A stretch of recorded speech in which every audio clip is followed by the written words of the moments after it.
Hello, and welcome to Book 4, Chapter 19 of You Should Be Reading. Ignore the scratching. That's just Boots are sharpening his claws. What are we talking about today? Well, today we are going to be talking about Deadeye, Book 1 of the Mutant Files by William C. Dietz. There he goes, running along the back.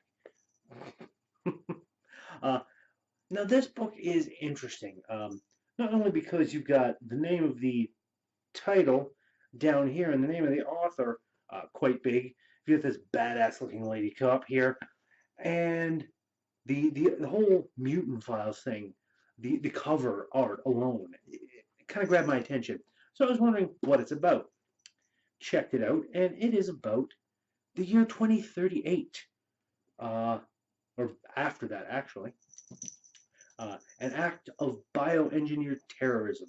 There is this, what is it, a name of a virus? I can't remember it offhand. Bacilla nostramus or something like that. They had some big Latin name for it. Basically, what it did was the people that got infected with it either died or became mutants. They ended up being mutated and having strange things, and some of them became carriers to such because it's an airborne virus, and others didn't.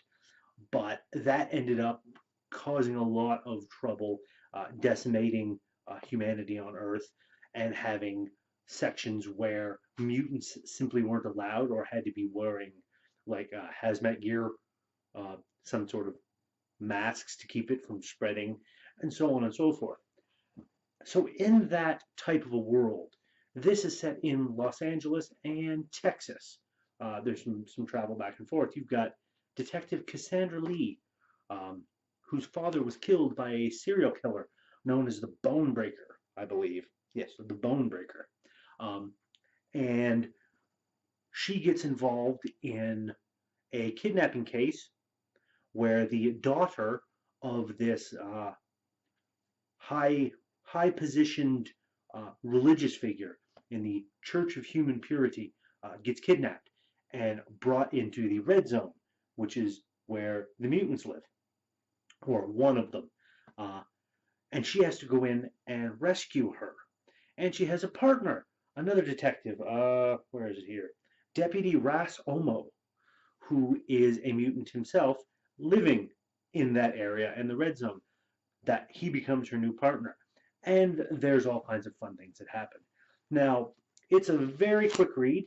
It is not the best book I've ever read, I'll say that, but it is far from the worst. The worst is still sitting on my shelf. I covered that in, I believe, book 2, the last chapter. You should not be reading. That's the worst book I've ever read. I couldn't even finish it. If any of you want to check that out, you certainly can. It's on my channel. But this book, it reads very much like a late 80s, early 90s action movie. And that's not a bad thing. I'm a big fan of those type of classic action movies. And this reads a lot like that.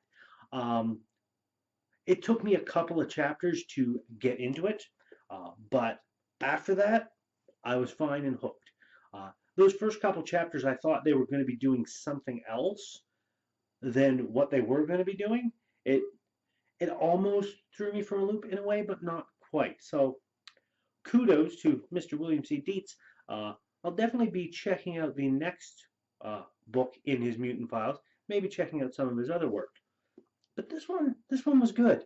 I enjoyed it. They definitely make note of the fact that Detective Lee here is a normal human. She doesn't have the evil mutating virus that's out there. So for her to be around mutants, there's always that danger of getting infected because it might just make her a mutant, but it could kill her just like that as well. So it's interesting about that. Definitely got that down on their luck cop type of vibe where the police department is always shorthanded, mostly because practically the big, huge city of Los Angeles, uh, look at around a third to a half of the population gone. And that's what they have to work with after. So could be could be trouble. I like it. I like this one a lot. It was a fun little romp. Uh, didn't have to think too heavily about reading it. Just immerse myself in the story and sincerely just soak it all up. And I like that when it comes to a book now and then. Sometimes I will get myself into a book where I'm thinking about every page that I'm reading, and then other ones you've got like this that are just fun little reads, and there's nothing wrong with either of those. So, as always, if you like what I'm doing, please give that like button a tap, give that subscribe button a tap as well if you haven't already, so you can be kept apprised of when I do new videos. Usually try to get at least one video out a week, if not more. I have been doing pretty well on getting the more out than one a week. And throw a comment in the comment section. If you read The Mutant Files, Deadeye, or anything else by William C. Dietz that you think I might be interested in. Do you know of any other books like this one that are similar that you think I might be interested in? Let me know. Throw a comment in the comment section. I'd love to get a discussion going with some people. And until next time, my friends, remember, you should be reading Deadeye, Book 1 of the Mutant Files by William C. Dietz. And I will see you next time.